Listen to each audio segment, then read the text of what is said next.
നമസ്കാരം. Raf talk ഫുട്ബോളിലേക്ക് അവർക്കും സ്വാഗതം. ഫിഫ വേൾഡ് കപ്പിൽ തങ്ങളുടെ ആദ്യ മത്സരത്തിൽ ബ്രസീലിന് വിജയിക്കാൻ കഴിഞ്ഞില്ലല്ലോ. 1-1 സമനിലയാണ് മൊറോക്കോയോട് അവർ നേടിയത്. അതായത് ഒരു പോയിൻ്റ് മാത്രമേ ഉള്ളൂ. ഇനിയിപ്പോൾ ഗ്രൂപ്പിൽ 1-ാം സ്ഥാനം കിട്ടണമെങ്കിൽ വരും മത്സരങ്ങളിൽ ഗോൾ വർഷമൊക്കെ നടത്തണം.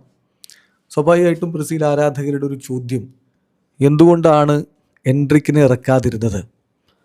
പ്രത്യേകിച്ച് ഇഗോർ തിയാഗോ ഫ്ലോപ്പാകുമ്പോൾ രണ്ടാം പകുതിയിൽ ഗോളടിക്കാൻ കപ്പാസിറ്റി ഉള്ള ഒരു സ്ട്രൈക്കർ എൻട്രിക്ക് വരുമെന്നാണ് കരുതിയത്. പക്ഷേ എൻട്രിക്കല്ല, മാത്യൂസ് കുഞ്ഞയാണ് കോച്ച് കളിക്കളത്തിലേക്ക് വിട്ടത്. കുഞ്ഞയുടെ ഒരു കളി രീതി അതൊരു പ്രോപ്പർ നമ്പർ 9 എന്ന് എല്ലാവർക്കും അറിയാം.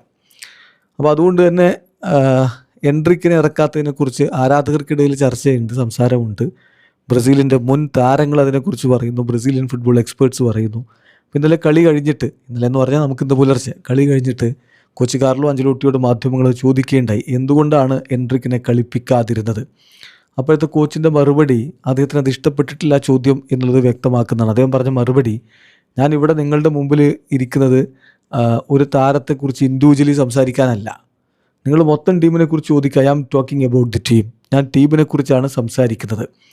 ടീം ഫസ്റ്റ് ഹാഫിൽ നന്നായിട്ടല്ല കളിച്ചത്, സെക്കൻഡ് ഹാഫിൽ അവർ വളരെ നന്നായിട്ട് കളിച്ചു. കളിക്കാൻ ഇറങ്ങിയവരെ കുറിച്ച് നമുക്ക് സംസാരിക്കാം. മോശമല്ലാത്ത പ്രകടനം രണ്ടാം പകുതിയിൽ കളിച്ചിട്ടുണ്ട്.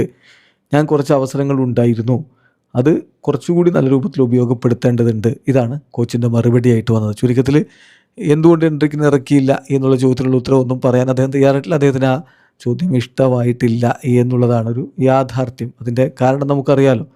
കോച്ചിനെ സംബന്ധിച്ചിടത്തോളം അദ്ദേഹത്തിൻ്റെ തീരുമാനമാണ് ഫൈനൽ. അത് മറ്റുള്ളവർ ചോദ്യം ചെയ്യുന്നത് സ്വാഭാവികമായിട്ടും ഏതൊരു കോച്ചുമാർക്കും ഇഷ്ടപ്പെടില്ല. അത് തന്നെയാണ് ആഞ്ചലോട്ടിയും അവിടെ ചെയ്തിട്ടുള്ളത്. അതേസമയം ആഞ്ചലോട്ടി തൻ്റെ ടീം ആദ്യ പകുതിയിൽ അത്ര മികച്ച രൂപത്തിലല്ല കളിച്ചത് എന്ന് സമ്മതിക്കുന്നുണ്ട്. അതിനുള്ള പ്രധാനപ്പെട്ട കാരണമായിട്ട് അദ്ദേഹം പറയുന്നത്, ഇത് വേൾഡ് കപ്പ് പോലുള്ളൊരു ടൂർണമെൻറ്റിലെ ആദ്യ മത്സരമാണ്. അതുമായി ബന്ധപ്പെട്ട് വലിയ ആങ്സൈറ്റിയും ഉത്കണ്ഠയും ആശങ്കയും സമ്മർദ്ദവും ഒക്കെ താരങ്ങൾക്കുണ്ടാവാം. അതുകൊണ്ടായിരിക്കണം ആദ്യത്തെ മിനിറ്റുകളിൽ ബ്രസീൽ ഒന്ന് പുറകിൽ പോയത് എന്നാണ് അദ്ദേഹം പറയുന്നത്. എന്നാൽ രണ്ടാം പകുതിയിൽ ബ്രസീൽ ബെറ്ററായി കളിച്ചു എന്നും അദ്ദേഹം അവകാശപ്പെടുന്നു. വീഡിയോ അവസാനിക്കുന്നു. ഫുട്ബോൾ ലോകത്തെ കൂടുതൽ വിശേഷങ്ങളുമായി റാഫ് ടോക്സിൽ എത്താം.